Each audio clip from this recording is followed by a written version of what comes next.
Hello everyone, welcome to Tangle with Tracy Anne. In today's video I'll be featuring two tangles, both by the artist Emiko Kaneko. I'll be doing a watercolour background, so I'm using this cold press Arches watercolour paper. It's an A4 block and I've cut it in two, so I'll be using just one half of this paper. I'm also using Windsor and Newton's watercolour pan paints. You could use a different brand or even tube paints. You'll need paintbrushes, an old one because I'm going to be using some masking fluid. I've drawn a border which is approximately ½ inch, and I'm going to draw the first tangle with pencil. That's because I'll be covering it with the masking fluid and doing the background. I'll be doing the inking later on with gold gel pen.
When I finish drawing on my design, I'm going to tape it to a board.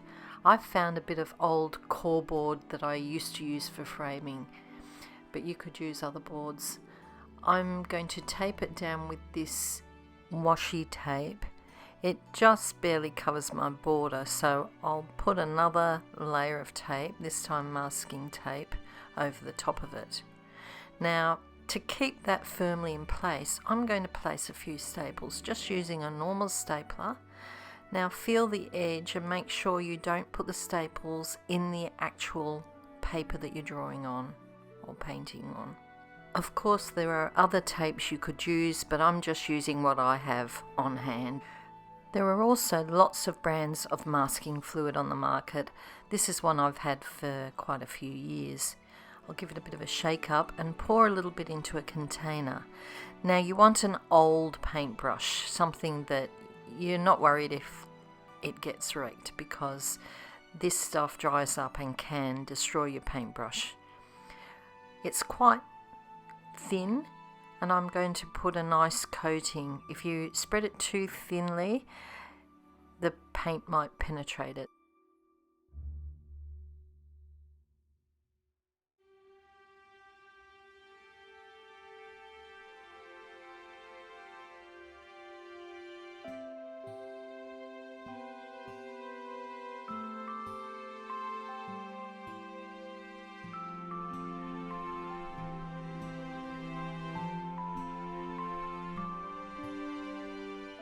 Now that I've covered my design, I'm going to add some little splashes.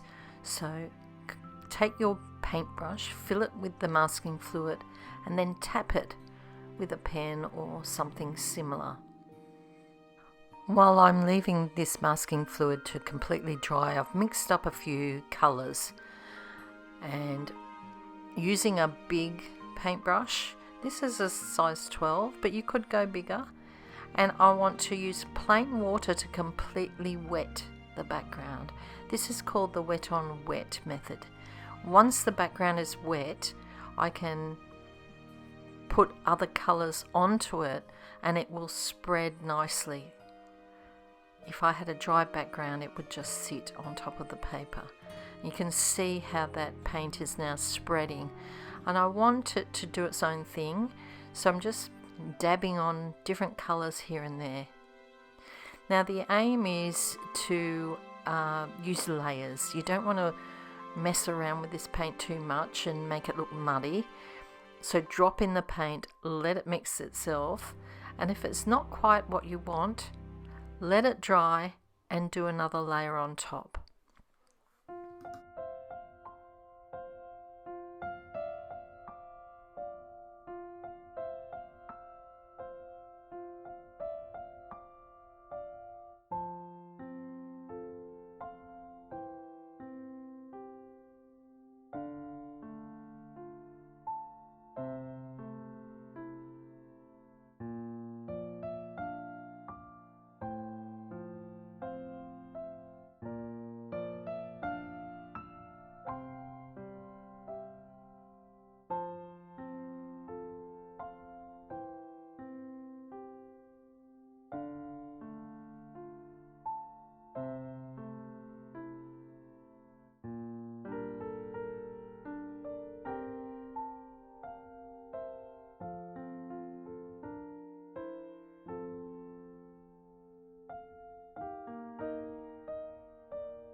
I've covered this piece with paint, so I'm going to dab off the excess paint around the edges. Now you'll find that it might pool in areas, so I'm going to pick up my board and let it drip down, and you can see it pooling around the edges. I'm just going to wipe that off with a tissue or a piece of paper towel. If I let it pool there, other paint would dry and then you end up with what they call watercolour blooms, which sometimes looks good, but for this I'm going to try and not have that happen.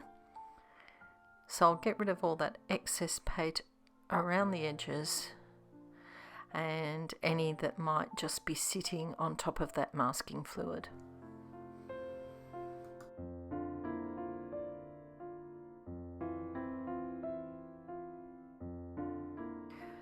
Once the paint is dry, it can go a little bit lighter. So I'm going to do another layer, starting off, and I've got a little bit bigger brush this time so that the water spreads easily. So you can see I'm putting on plain water, and then I'm using exactly the same method as before, dropping in some paint.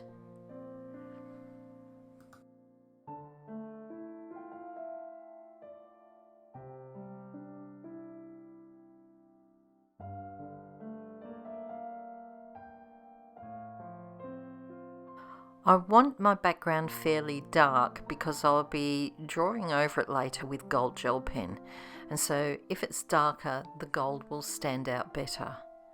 But I don't want to mess around with this paint too much. You know, once you drop it in, let it do its own thing. It's tempting to mush it around a little bit, and that's when things get a little bit muddy. So rather than mess too much, let it dry again and go back in and do another layer. So you can see here, I've put more water on, I'm adding another layer.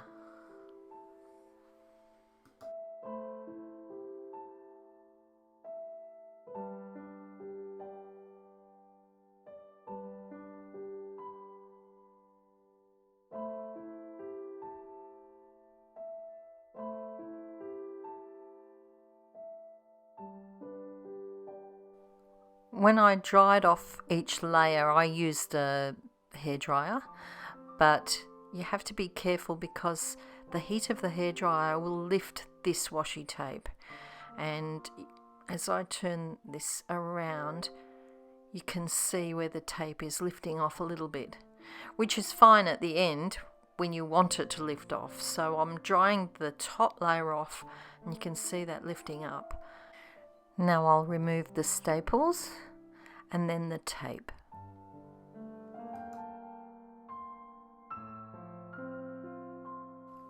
You can see that my paint has leaked a little bit, but I'll fix that up when we do the inking. To remove the masking fluid, you can use your finger, but I find a curled up piece of masking tape brings it off really easily, especially those little flecks in the background. Your paint needs to be completely dry to do this step, otherwise you'll damage the surface of the paper, and also you don't want to smudge paint into those lovely white areas that we now have where the masking fluid was.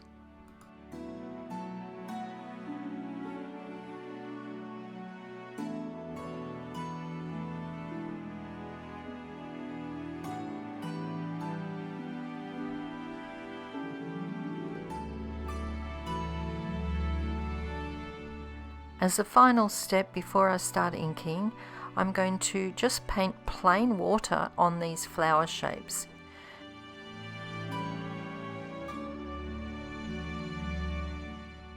You don't have to be too fussy about the edges. Once I've got them completely coated with plain water, I'm going to drop a little bit of that indigo colour into the centre and a little bit on the tip of those petal shapes. I can drag a little bit out, but then I'll clean and dry my brush and just bring it in a little bit more.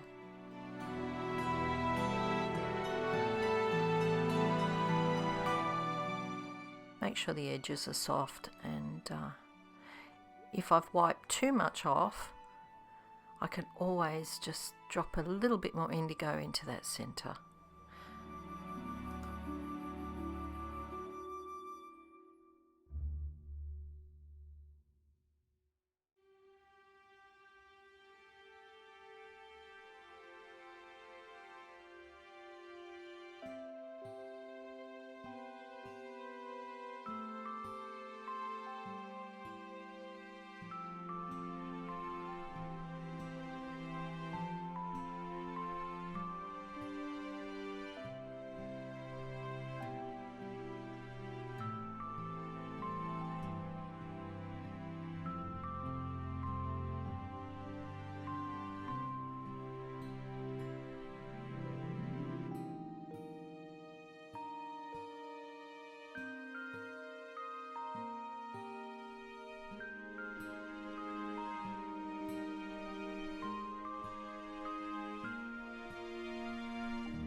Let this paint completely dry, and then using a gold gel pen I can go over this Ayame pattern.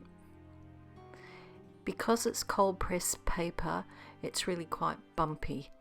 Normally when I'm tangling I'll use a hot press paper because it's smoother, but I wanted the background to be all flowy, and you get that result much better with a cold press paper. So I'm only going to be using this gold gel pen. I'll trace around the designs I drew in pencil, and then I'll come back and draw in the pattern ease.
Now it's time to take care of those little bleeds that I had.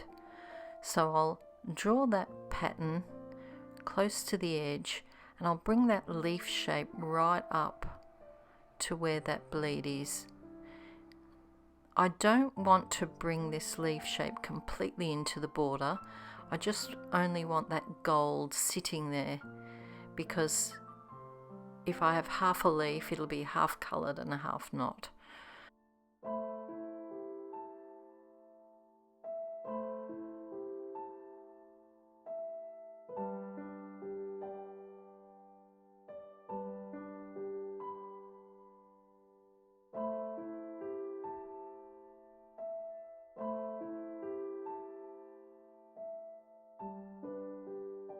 I have a bit of a fuzzy edge in this corner, so I'm going to add that pattern right there to cover up those little bleeds and neaten it up a little bit.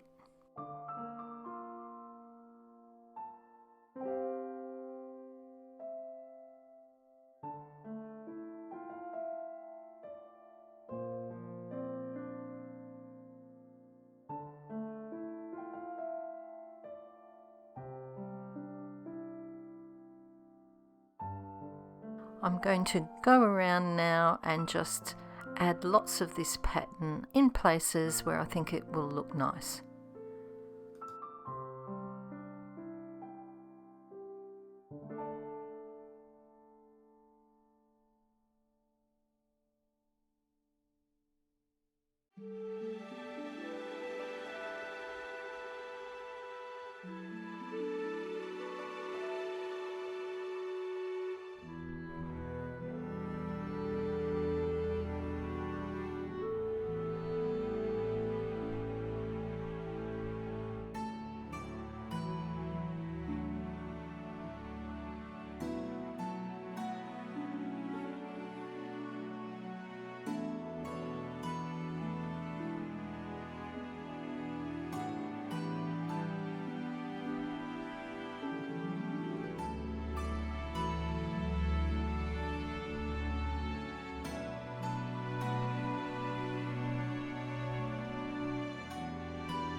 So here's my finished piece. I did another one using different colours, and this one was a little bit warped. If I hold it up you can see the side of it, and that's why I put those extra staples in when I did this demonstration video. Thank you for watching, and if you enjoyed this video please give it a thumbs up. If you haven't already subscribed to my YouTube channel, do that so that you don't miss out on future videos. Until next week, stay safe and bye for now. If you'd like to see more of my videos, head over to my YouTube channel, or there are a couple of links here on the screen, and there's the subscribe button.